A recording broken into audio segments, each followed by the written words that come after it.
Good morning to Dr. Safia and our fellow classmates. We are from Group 8 and today we will be continuing the case study of Digi.com Berhan.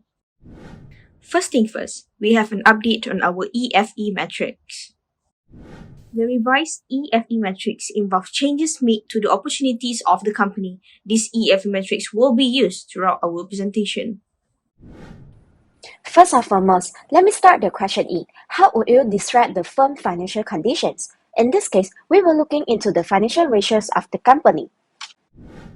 So, we will start on profitability ratios. The profitability ratio is actually the ability of a company to generate the income relative to revenue, balance sheet assets, operating costs, and shareholders' equity during a specific period of time. Based on the statistics, the net profit margin of the Digi has dropped overall. But what we can see that the percentage of the reduction in the net profit margin has lessened. Mainly due to the Digi continue to execute the strategies which benefit from growing digital opportunities to increase the net profit margin. The higher the net profit margin, the better it is because it indicates that the company is efficient in converting sales into the actual income and increase the attractiveness of the company shares. Next, leverage ratio. A leverage ratio is any one of the several financial measurements that look at how much a capital comes in the form of debts or assess the ability of a company to meet the financial obligations. This is mean that the lower the debt ratio, the smaller the firm degree of the indebtedness, the higher the financial leverage. We can see that the Digi seems to use a debt quite sensible because from 2019 to 2020, the firm debt ratio increased by 0.7%, which is unfavorable as this indicates as increase in the degree of the indebtedness. However, from 2020 to 2021, the firm debt ratios decreased of 0.68%, which is favorable as this indicates a decrease in the degree of the indebtedness, meaning that less of the creditor's money is being used to generate the profit. Last but not least, activity ratios. An activity ratios broad describe any types of the financial metric that helps investor and research analysts gauge how efficiently a company uses its asset to generate the revenue and cash. From 2019 to 2020, there was a very slightly decrease in the total asset turnover. This was caused by a decrease in the sales together with an increase in asset. However, from 2020 to 2021, there was an increase in the total asset turnover. This indicates a continuous improvement in efficiencies of the firm in managing the asset to generate the sales. Thus, we still can consider that the DG is efficiently use the asset to generate and maximizing their profit. Moreover, industry average on inventory turnover for the communication service industries was 15.3 times in 2021. Although the DG inventory turnover ratio has decreased over the last 3 years, but DG is still doing well because the number of the times of the inventory turnover is pretty much close to or even higher than the industry average, which is 17.04 in 2021. The higher the inventory turnover ratio, the higher the efficiencies of the inventory management. So, we still can consider Digi.com is good because it is still higher than the industry average. Let's move on to part F for Digi's existing objective and strategies. Digi has an objective to create long-term shareholder value through providing innovative, easy-to-use, and best value telecommunication services in the Malaysian market. Moving on to the existing strategies, the first strategy Digi uses is horizontal integration. Digi has signed a transaction agreement for the proposed merger of Digi with Celcom Axiata Berhad in June 2021. The merger is expected to be completed by this year. This will allow the merged company to provide better network quality and coverage and have greater scale to invest. It will also leverage economies of scale to realize efficiencies from the operations. The next one is retrenchment under defensive strategy that cuts down less profitable products or services. In January 2022, Digi has completely shut down its 3G network, which has become less competitive in the current world. They are also progressively shutting down the remaining BSC and RNC in this year. This action is also in line with the National Digital Infrastructure Plan that aims to allow the transition of 3G spectrum to a future-ready network. Moving on to the intensive strategies, let's look at product development first. Digi continuously improved the quality of its network and capabilities through upgrading and modernizing existing sites. Digi also increases spectrum efficiency by refarming 3G spectrum to 4G and expanding its network for enhanced speeds and stability. Besides, as a response to the increased volume of data traffic and growing demand for the data localization, it invested in new data centers and network sites. With this strategy, Digi was able to sustain the number one position throughout 2021 for the consistency, download speed, video experience, and group video calling. The next one is market development. Digi works closely with MCMC to expand their network coverage in rural and remote areas. For example, Digi participates in the USB initiative to expand network infrastructure to under-served areas. Digi also collaborates with Allo Technology, a wholly owned subsidiary of DNB, to expand its home broadband footprint in more areas. The last strategy of Digi is sustainability strategy. Digi leads in ESG standards with their ESG aspiration and plans. For example, Digi completed climate data integrity exercise to inventorize their carbon sources and to strengthen the integrity of data collection and workflows. Digi also deploys tools to automatically analyze and implement power-saving mode at their RAN sites, which demonstrated 3.77% of energy reduction per site on average. Besides, Digi has also supported various local initiatives. Moving on to the grand strategy metrics, Digi falls in quadrant 1 with excellent strategy position. Digi should continue to concentrate on the current market and adopt the strategies of market penetration, market development, or product development. Digi's PCG matrix is developed by the types of products and services, which are the prepaid services, postpaid services, devices, and other products and services like fiber broadband, digital services, and accessories. Based on our calculations, fiber and other products and services are question marks, with low relative market share position but high industry sales growth rate. As for devices and prepaid services, they are stars, and Digi should invest more in these to strengthen their dominant positions. Postpaid is a cash cow that generates cash in excess of the needs. So, Digi should manage with product development or diversification to maintain their strong position for as long as possible. For IE metrics, Digi falls in South 5 with average IFE of 2.63 and median EFE of 2.68. This suggests that Digi should use hold and maintain strategies with market penetration and product development. In this segment, we are going to look at the recommended objectives and strategies our group has for Digi. We will also be looking at the QSPM metrics and comparison between our recommendations and Digi's current objectives and strategies. Firstly, the recommended objectives for the business is to practice continuous sustainable business measures, embrace technological advancement, and enhancement of products quality and reliability. Now, the reason for this recommendation is continuous sustainable business measures are important to ensure long-term energy sustainability, preservation of environment, and responsibilities towards society. Now, this is in line with Malaysia's aim to be carbon neutral by 2050, as well as to accelerate the growth of green economy. Now, continuous embracement of technological advancement as well as enhancement of products quality and reliability will allow Digi to provide differentiation of its services as compared to its competitors in fulfilling customers' real-time needs. Now, let's use the SWOT matrix to develop strategies for Digi. The proposed SO strategies are maximize Digi's mobile network coverage to at least 96.9% and deploy robotics process automation and AI in customer service, expand the current market by providing quality plans, and build vision in digital transformation. The best strategy here is to maximize Digi's mobile network and deploy robotics and AI in customer service, as this strategy is in line with the IE metrics which suggested Digi to hold and maintain. To execute, Digi can update its mobile network by connecting rural and dense urban areas to high-speed broadband through fixed wireless access. Also, Digi can create customized digital experiences using robotic automation and AI to facilitate seamless customer journeys. This strategy improves Digi's current coverage of 93.7% and leads Digi to remain as Malaysia's fastest mobile network provider. Digitalization could also help Digi to level up its service and maintain good reputation. Next, the proposed WO strategies are to deploy consumer and enterprise services on 5G infrastructure, maximize profit using smart pricing strategy, and improve on marketing by collaborating with celebrities. The best strategy here is to deploy consumer and enterprise services on 5G infrastructure.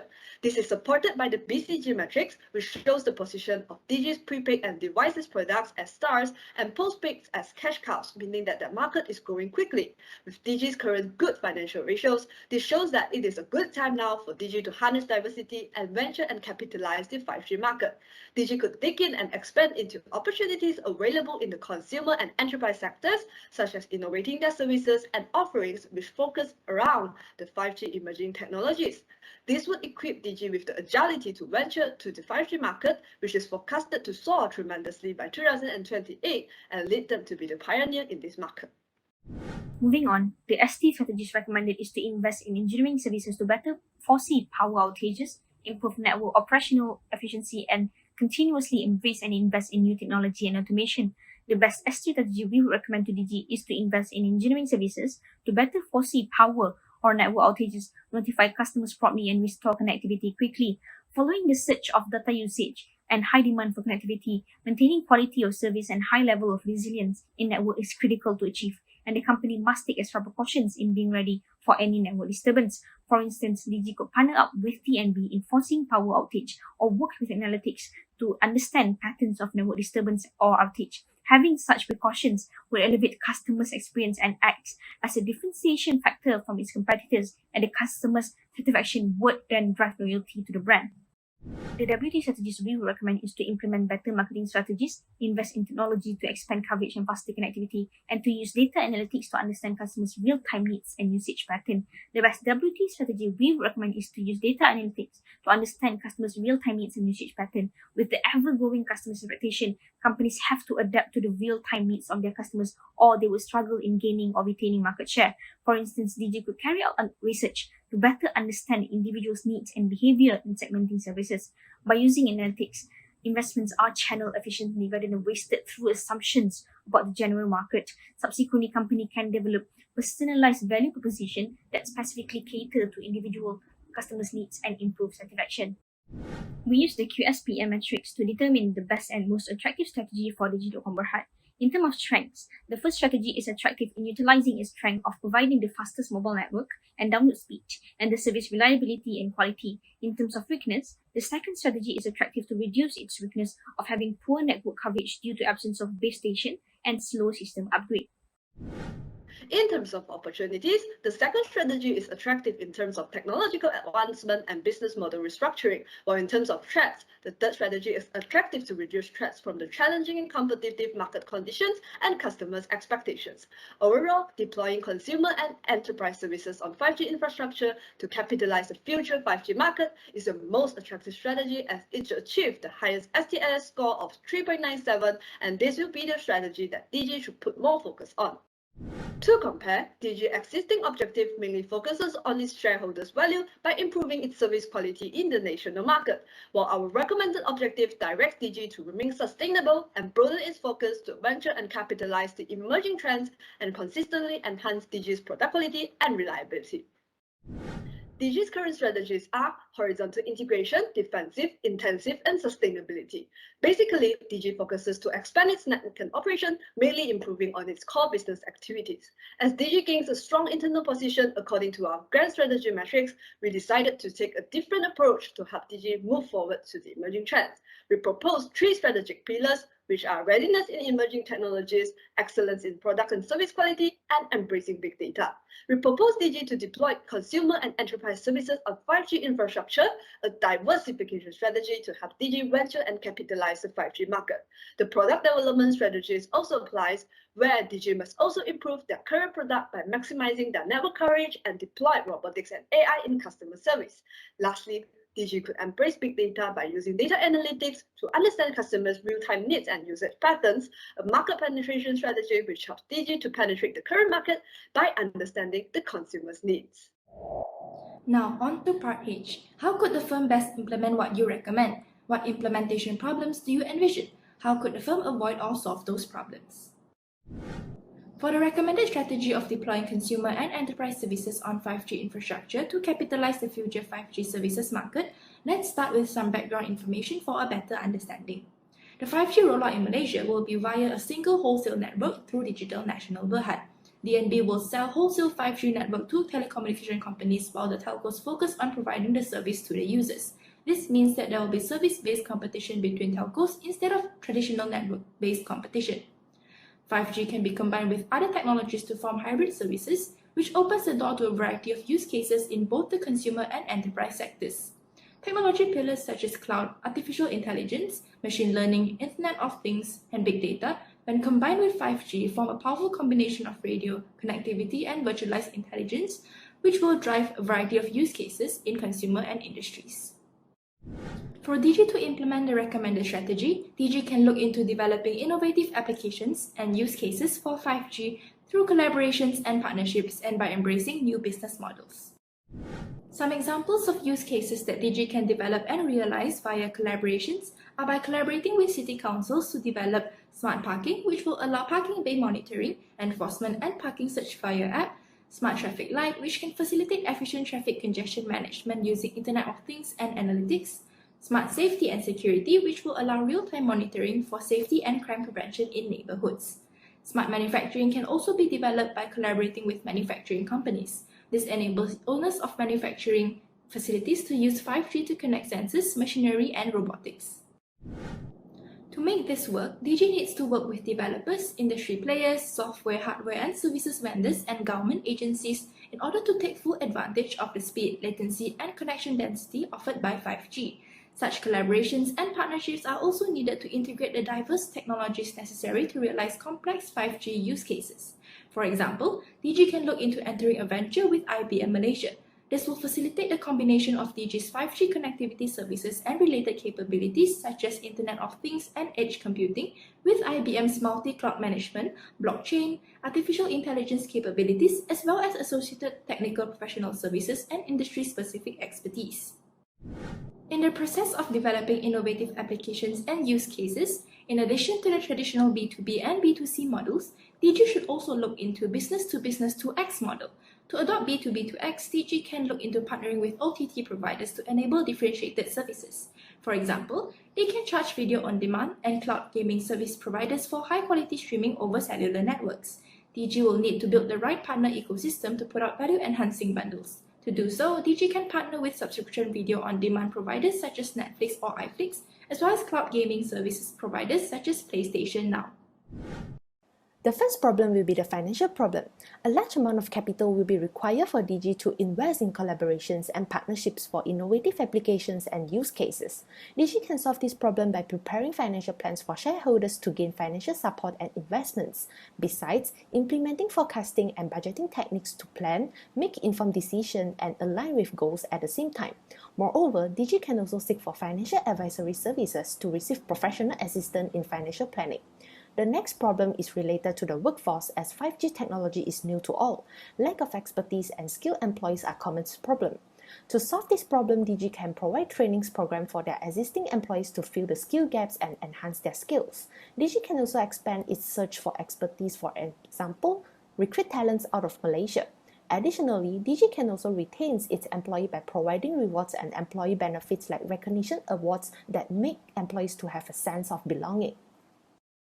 Lack of support from shareholders due to skepticism could be one of the problems too. Shareholders might not be confident with the collaborations and partnerships carried out by DG as everything is new. To solve this problem, DG can submit proper proposals and plans which list out details like analyses and strategies to shareholders. Besides, DG can also address shareholders' concern by having regular communications and meetings to boost shareholders' confidence and they will trust the management more. Furthermore, the upcoming problem is the uncertainties due to the SWM model for the 5G rollout. To date, DG has yet to sign the 5G network implementation contracts with DNB, the only 5G provider in Malaysia, and this has caused a lot of uncertainties. To solve such uncertainties, DG must always ensure that timely updates have been carried out on DNB's progress. Besides, DG shall actively participate in government 5G initiatives like trial runs to obtain more relevant and useful 5G-related information. Moving on to the problem of cultural mismatch. When it comes to collaboration, people came from different working cultures and there might be conflict in working, communication, and management styles. It might be hard for people to express their ideas, develop trust, and work as a team. Such problems might bring negative effects like causing the collaboration to fail in the end. Solutions to solve such problems included setting a clear vision and goal, having effective communication like open discussions among each other, and make sure that there is sufficient understanding of the values and cultures of the company and industry are extremely vital. The last problem is lack of historical information like data, statistics, and trends. Since 5G is a new technology, Digi has no available references and information to make the decision. To solve this problem, Digi shall conduct research on countries that have launched and tested the 5G networks to obtain the latest information and expand its knowledge base. For example, the proponent of 5G deployment like the United States and China. Lastly, surveys can also be carried out by Digi to collect data like customer preferences and customer willingness to pay for the 5G services. We have come to the end of our presentation, and here are our references.